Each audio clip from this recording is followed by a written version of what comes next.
میرا کہنا یہی ہے کہ ہمیں سمجھ نہیں آ رہا ہے، اگر کرائم برانچ نے کسی بندے کو اٹھایا تھا یہاں سے،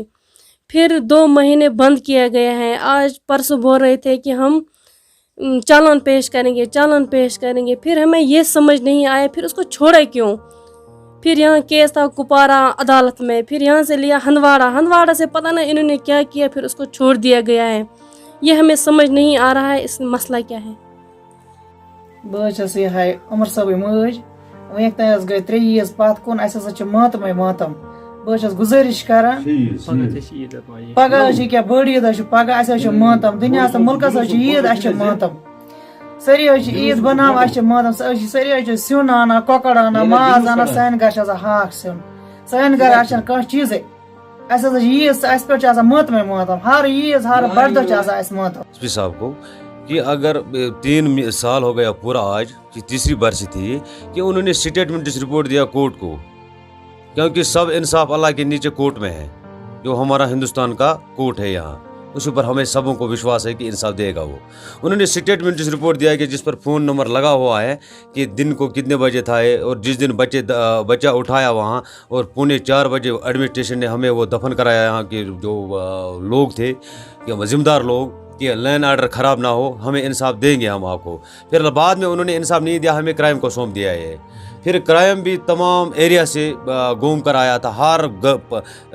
پتے انہوں نے اٹھائے، کہ لاسٹ پر ان کے گھر میں پہنچا کہ جنہوں نے بچے لے لیا، کہ ان کا لوکیشن فون نمبر سب لگا ہوا ہے کہ جلدی سے جلدی ہم پیش کریں گے ان کو، ملزموں کو چالان بھی ہم پیش کریں گے، جبکہ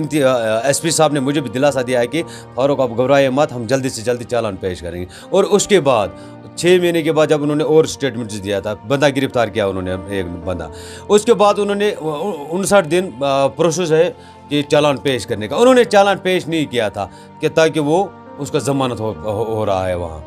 کیونکہ یہ قانون ہے۔ کہ مجھے سمجھ نہیں آ رہا تھا کہ اس میں پولیٹکس چلا رہا ہے بندہ، کیونکہ جن کو پیسہ مل رہا ہے چند پیسوں کے لیے، ان کو یہ خیال نہیں ہے کہ دوسرے کے گھر میں مت کسی نے روشنی مت بجھا دیا، کہ 7 بہنوں کا ایک ہی لاڑلا بیٹا تھا، اتنا بے رحمی سے قتل کیا گیا، کہ ہمارا فوکس انہی پر پہلے ہی تھا کہ جنہوں نے بچہ لے لیا۔ ہم اس دن بھی بول رہا تھا کپوارہ ایس پی سے کہ بچہ انہوں نے لے لیا تھا، ہماری ذاتی دشمن کسی کے ساتھ نہیں ہے، یا ہم نے کسی کو مارا نہیں ہے، ہم نے بدلہ لے لیا، کسی کو جلایا نہیں ہے، انہوں نے بدلہ لے لیا، انہوں نے زندگی میں پہلے بچہ لیا تھا اور بچہ ہی مسمار ہوا۔ میں نے اس دن بھی بولی تھی یہ بات، آج بھی بول رہا تھا۔ پھر کرائم بھی وہاں ہی پوچھا کہ انہی کی لوکیشن نکلا، میرے سمجھ نہیں آ رہا تھا ان کو چالان پیش کیوں نہیں ہو رہا۔ 4-5 بندے تھے ان میں جو دوڑ لگا رہے تھے چند پیسوں کے لیے، چند ووٹوں کے لیے، مگر میں گزارش کر رہا تھا ایس پی صاحب کو کہ ان بندوں کے اوپر بھی کارروائی ہونا چاہیے۔ کہ جب ایوب صاحب کو میں نے پوچھا تھا کہ سر آپ نے یہاں پنج بلایا، انہوں نے بولا میں نے نہیں بلایا تھا، بول رہا تھا ایک بندے نے انہوں نے وہاں بولا کہ میں ڈپٹی سرپنچ ہوں۔ پھر سرپنچ کو میں نے فون لگایا کہ یار یہاں سرپنچ صاحب مجھے بتائے ڈپٹی سرپنچ ہے کون یہاں، اس نے وہاں بول دیا کہ ہمیں کوئی نامنیشن میں نہیں لیا تھا یا ہمیں چناؤ نہیں کیا تھا، کہ وہ بندے صرف چند پیسوں کے لیے یہ کر رہا تھا۔ جہاں بھی کوئی چاہے این سی ہو، پی سی ہو یا اور کوئی ہو، وہ لوگ صرف اناؤنسمنٹ کر رہا تھا، یہاں وہ پارٹی کے ساتھ تعلق رکھتا ہے، وہ بندے 2-4 کہیں ان میں ملازم بھی ہے جو ان کے پیچھے دوڑ رہا تھا۔ مجھے انصاف کے ساتھ ان کا کوئی غرض نہیں ہے، صرف ان کو چند پیسوں کے لیے غرض ہے۔ اس پر میں خاص گزارش کر رہا تھا کہ